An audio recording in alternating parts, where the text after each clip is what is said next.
CRP, anciennement Conseil pour la jeunesse pluriculturelle. Nous avons une conférence ici sur le respect des droits de l'homme en Afrique. Et nous avons l'honneur d'avoir comme invité M. Emna Seni, le président de la Ligue panafricaine UMOJA, et Hawa Tal, qui est membre du MOJA. Nous allons d'abord lui donner l'honneur de faire l'ouverture de la conférence, et puis après nous écouterons M. Diogène avec un plaisir. Alors, je vais parler sur le respect des droits de l'homme en Mauritanie. Mais avant, il y a quand même trois choses qu'il faut savoir sur la Mauritanie pour un peu comprendre comment ça se manifestent les violations des droits de l'homme. On ne peut pas parler des droits de l'homme en Mauritanie sans parler aussi de son histoire et de ses différentes ethnies et castes. Les problèmes des droits de l'homme sont essentiellement liés aux problèmes ethniques et les castes et à l'intérieur de ces mêmes ethnies. La Mauritanie était anciennement une terre de confrontation tribale, d'exploitation économique et d'occupation territoriale.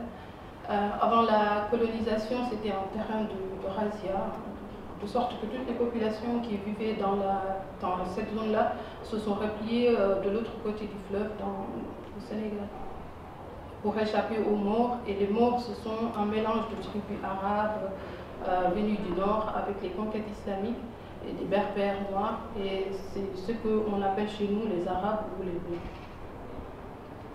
L'indépendance est construite aussi sur l'idée d'une double appartenance mauritanienne, les arabes et africains.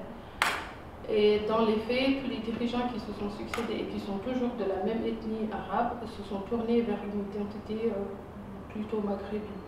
Et cette idéologie arabisante a pour effet de favoriser sur le plan économique, culturel, arabe, sur le reste de la population, qui sont des Noirs, notamment des Peuls, des Soninké, des Wolofs.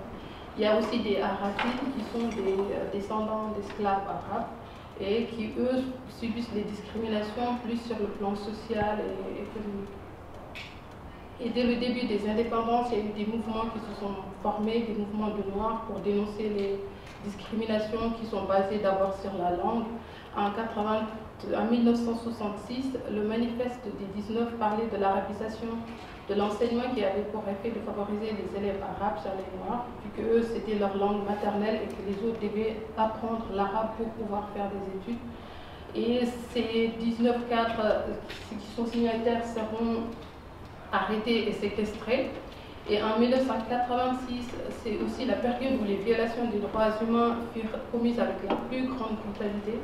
Un autre mouvement, le manifeste des Négro-Mauritaniens opprimés, composé aussi de Noirs, alerte l'opinion publique sur la situation des Noirs en Mauritanie.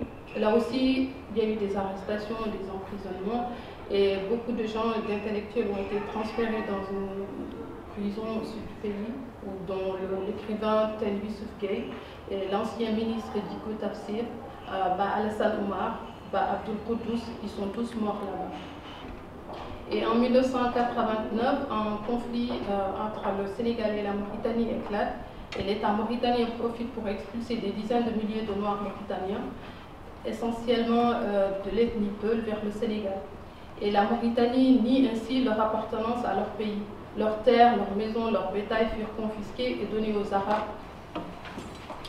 Et il s'ensuit une répression sauvage visant les populations noires du sud, arrestations, exécutions sommaires, viol de femmes, expropriation des terres. Et en 1990, l'État mauritanien invente un faux putsch comme prétexte pour arrêter des centaines d'officiers noirs et éjecter ici tous les Noirs de l'armée. Et plusieurs de ces militaires seront sauvagement assassinés, dont 28 exécutés symboliquement le 28 novembre 1990 pour célébrer l'indépendance du pays. Et beaucoup de Noirs et parents des victimes considèrent cette date comme un jour de deuil.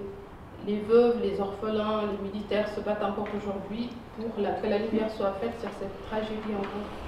Depuis 2011, l'État procède à l'enrôlement de la population pour avoir un meilleur système d'état civil, mais le recensement s'avère être discriminatoire vis-à-vis des Noirs. Suite à cela, la jeunesse mauritanienne des Noirs essentiellement ont manifesté à travers le pays Mais comme à son habitude, l'État a eu recours à la violence et refuse aujourd'hui, un jeune homme a été tué et l'État refuse aujourd'hui d'ouvrir une enquête pour que la lumière soit faite sur ce meurtre. Et comme d'ailleurs il refuse tous les crimes que j'ai cités plus haut, toutes ces exactions commises contre les populations noires restent encore impunies. Et l'État a voté une loi d'auto-amnistie en 1993 pour interdire toute enquête concernant ces crimes. Les militants des droits humains se battent pour que cette amnistie soit élevée. Aujourd'hui, les principales violations des droits de l'homme sont la conséquence de la gestion de l'État par une seule composante ethnique. Il y a des discriminations sur le plan éducatif, au niveau de l'emploi. À titre d'exemple, il y a quelques jours, là, il y a l'armée qui a recruté des officiers. Il y avait 42 admis et tous les 42 admis sont des Arabes. Et aujourd'hui, beaucoup de Noirs mauritaniens sont des apatrides dans leur propre pays à cause de la gestion raciste et discriminatoire de l'octroi des papiers d'état civil. Et la situation des femmes est probablement la plus mauvaise dans toutes ces formes de domination qu'il y a à l'intérieur des populations. Ces mêmes populations discriminent encore leurs femmes. Il y a la pression sociale, il y a les lois sur la moralité, l'adultère qui dissuade beaucoup de femmes de porter plainte en cas de viol. Une femme qui est violée peut se retrouver accusée de zina et qui peut lui valoir la peine de mort, même s'il y a un moratoire sur cette loi-là. Mais après, elle peut passer plusieurs années en prison ou avoir des punitions corporelles, comme la lapidation par exemple. Je crois que je vais conclure là. Alors, juste savoir que les violations des droits humains en Mauritanie, c'est essentiellement identitaire. Nous pensons à la Ligue panafricaine Umoja que seul le panafricanisme peut permettre à la Mauritanie de se réconcilier avec elle. Merci beaucoup de nous avoir invités. Je voudrais exprimer ma reconnaissance au Conseil pour la justice, l'égalité et la paix, en sigle le COJEP, de nous avoir associés donc à cette conférence au nom de la Ligue panafricaine Umoja, et spécialement à mademoiselle Doudou Keles et monsieur Cécile Yilmaz qui n'est pas là, que je salue au passage. Je remercie aussi nos militants de la Ligue qui sont de Suisse, qui sont toujours là lorsque nous venons ici en Suisse pour faire ce genre de conférence. Notre conférence se tient à un moment particulier, car au moment où nous nous réunissons, se tient également à New York, au siège des Nations Unies, la 74e session de l'Assemblée Générale, qui n'est autre que l'organe le plus représentatif de l'ONU. Et paradoxalement, cet organe le plus légitime n'a pas plus de pouvoir que le Conseil de sécurité, réduit à une quinzaine de membres, dont 5 détiennent réellement les vrais pouvoirs puisqu'ils ont le droit de veto. Donc nous réitérons ici à Genève notre appel à changer radicalement le système des Nations Unies afin qu'il y ait un véritable équilibre entre les nations à l'échelle de la planète. La question soumise à notre analyse ce jour porte sur le respect des droits de l'homme en Afrique. Mais avant tout, il est bon de rappeler que dans l'idéal, le droit international a pour principal objet de civiliser, de domestiquer la violence arbitraire des puissants. Représentées dans tous les pays du monde, les Nations Unies détiennent le personnel nécessaire et les outils juridiques afin d'apprécier concrètement la manière dont les puissants exercent leur domination sur les plus faibles. Mais alors, comment s'y prennent les despotes féodaux et l'appareil politico-militaire qui leur sert en fait à paralyser l'action des Nations Unies dans la plupart des pays? 2 raisons principales parmi tant d'autres l'expliquent. Premièrement, les États africains post-coloniaux sont pour la plupart la réplication mimétique de l'administration coloniale, dont la principale caractéristique fut la gouvernance par la terreur et la violence permanente. De la même manière que les milices coloniales régnaient par la violence, les armées et les polices africaines qui en sont issues sont perçues par les populations comme des véritables tortionnaires. Le gouverneur colonial, le chef tout-puissant, détenait le pouvoir de vie et de mort sur les indigènes. C'est ce type de gouvernance qui a inspiré le despote africain devenu chef de l'État après la décolonisation.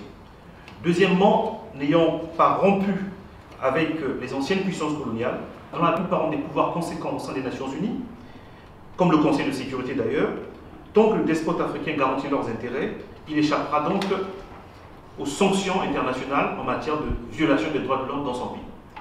Ces deux raisons non exhaustives expliquent pourquoi, encore au XXIe siècle, il y a des prisonniers politiques et d'opinion en Afrique. C'est pourquoi, alors que nous, panafricanistes, sommes particulièrement critiques avec les régimes et les oppositions qui ont vidé la démocratie de son contenu, en la réduisant aux simples questions électoralistes, au nom des valeurs philosophiques et humanistes africaines telles que la Mat ou Ubuntu, nous dénonçons et réclamons la libération de tous les prisonniers politiques et d'opinion qui peuplent les geôles africaines. Nous dénonçons et réclamons la libération des prisonniers politiques suivants: Maurice Kamto et ses compagnons au Cameroun, le général Jean-Marie Michel Mokoko et Okombi Salissa et leurs camarades au Congo-Brazzaville, les prisonniers politiques en Côte d'Ivoire et dans tous les États voisins par rapport aux événements de 2011. Et naturellement, tous les prisonniers politiques non médiatisés qui croupissent dans les geôles africaines du Gabon, du Bénin, du Nigeria, etc. Nous exigeons aussi que l'on cesse les arrestations et intimidations des nouvelles figures, des activistes africains, qui contestent la mainmise des puissances étrangères sur les ressources africaines. Nous pensons particulièrement à Guy Marius Sagna au Sénégal et ses compagnons, régulièrement arrêtés en Bastille. Les fondements idéologiques du panafricanisme ne s'accommodent pas avec la violation et les privations de liberté de personnes en raison de leur opinion. Cependant, nous nous élevons aussi contre une certaine conception néocoloniale qui consiste à réduire les droits de l'homme aux seules libertés civiles et politiques. Ceci est illustré par un échange virulent entre opposants, l'ambassadeur de la Grande-Bretagne à celui de l'Ukraine en 1947, durant la première réunion de la commission chargée d'élaborer la Déclaration universelle des droits de l'homme. Le premier déclara « Nous voulons des hommes libres, pas des esclaves bien nourris ». Et le second de répondre « Même les hommes libres peuvent mourir de faim ». Cette opposition, liberté politique et civile contre droits économiques et sociaux, est à la base du désenchantement démocratique en Afrique, où chaque élection devient la promesse de désordre et du chaos, au lieu d'être la promesse de l'espérance d'un mieux-être en termes des droits à l'éducation, à l'emploi et à l'épanouissement de tous. Par conséquent, nous soutenons que les droits de l'homme ne peuvent se résumer aux libertés civiles et politiques. Elles doivent intégrer la souveraineté des peuples et sur leurs ressources, afin que les droits économiques et sociaux soient garantis. Car ce sont justement ces droits économiques et sociaux fondamentaux qui ont coûté la vie à des valeureux fils d'Afrique comme Emery Patrice Lumumba, Osende Afana, Félix Moumié, Steve Biko, Pierre Moulélé, Thomas Sankara, etc., pour lesquels même un semblant de procès ne leur était accordé. En conclusion, la violation des droits de l'homme en Afrique est consubstantielle à la nature de l'État africain post-colonial, qui est une réplication des structures de gouvernance coloniale. Par conséquent, la destruction de l'État africain post-colonial est une urgence. Des exemples historiques existent en Afrique pour permettre aux Africains de repenser cette formation sociale afin de lui donner un idéal et un paradigme conforme à l'éthique africaine. C'est ainsi que, pour rompre avec la pratique de l'esclavage au XIIIe siècle, en édifiant l'Empire du Mali, Soundiata Keïta proclama la charte du Mandé afin de donner à son royaume une haute éthique respectant la vie humaine. D'autres exemples existent et il ne revient qu'aux Africains de revivifier leur conscience historique. Nous ne conclurons pas cette intervention sans interpeller l'Africain lui-même en tant qu'acteur de changement. Il est vrai que faire ce que l'on veut et vouloir ce qu'on fait est la chose la plus difficile au monde. Personne n'a vraiment la théorie de sa pratique. Inspirons-nous au moins de cette déclaration du président Sankara adressée aux militaires, mais qui vaut également à tout Africain dépositaire du pouvoir public. Un militaire sans formation patriotique est un criminel en puissance.